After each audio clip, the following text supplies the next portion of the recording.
Yeah. Get ready for the LaDonna Ray Show. For exclusive interviews right here. Go.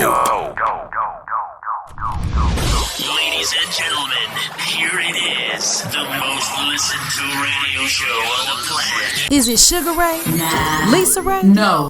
D-Ray?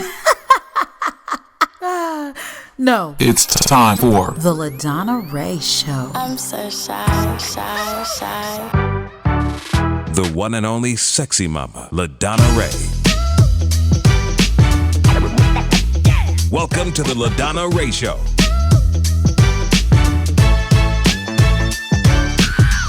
Today we are speaking to a radio professional himself, Mr. Al B. Welcome to the show. Hello, thank you for having me. And look at you in all your sound absorbent background. That means you're actually at the station. I am at the station, and I just look at that sound absorbent background because who knows what kind of stuff is in there. It's been there for a while. The Some stories cooties in that there. it could tell. Right. DNA evidence all over the wall. I don't know if we should start with who you are or what's in those let's bypass all of that for sure. Well, I tell you what, welcome to the show. Tell everybody who you are. Al B, midday personality and music director at KDKS FM 102.1 in Shreveport, Louisiana. San Francisco native. Love throwing in that I'm from the Bay. Former Marine. Dad extraordinaire to just one child. You know what I'm saying? Yeah. Just to one. I'm a daddy extraordinaire, but just to one child, and she's really not a child anymore. She's a big grown-up married woman and stuff now. And just connoisseur of chill. There it is. Well, glad to hear it, and we're just so happy to have you because although we do radio as well, and it's different everywhere, but there are some connotations when it comes to radio, and then there's some glorifications when it comes to radio. Why don't you tell us the good and the bad, and not so much the ugly, but just give us a little glimpse of what it's like being, part of the on-air personality at KDKS. Well, being here is really good. This is my 5th radio station, but I've been here quite a while, 15 plus years. It's funny that you would say that there's a lot more into it. When I started in this, I had an idea what radio is. I've been a fan of radio all my life. Growing up, the jocks in the Bay Area were pretty much my heroes.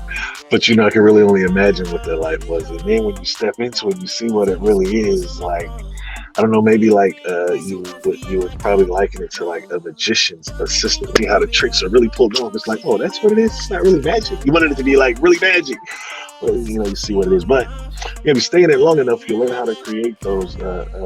Most of the radio vets that I know, if you ask them what radio is, they'll tell you it's theater of the mind.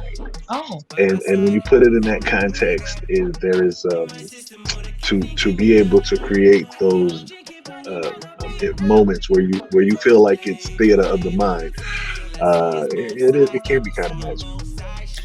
I actually agree with you when you say that it's magical, because what our engineers go through to make sure that our show sounds as polished as possible is just amazing. All the way down to, if someone says too many uhs, they get rid of them, and suddenly they sound super intelligent.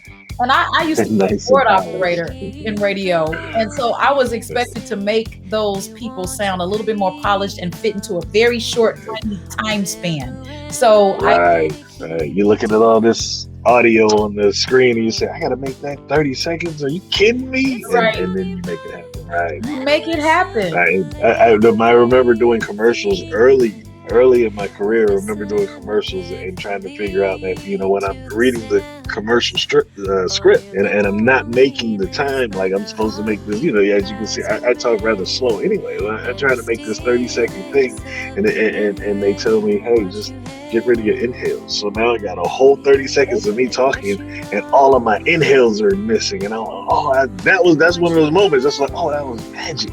Like, just really talking, no, you don't hear that part. Yeah.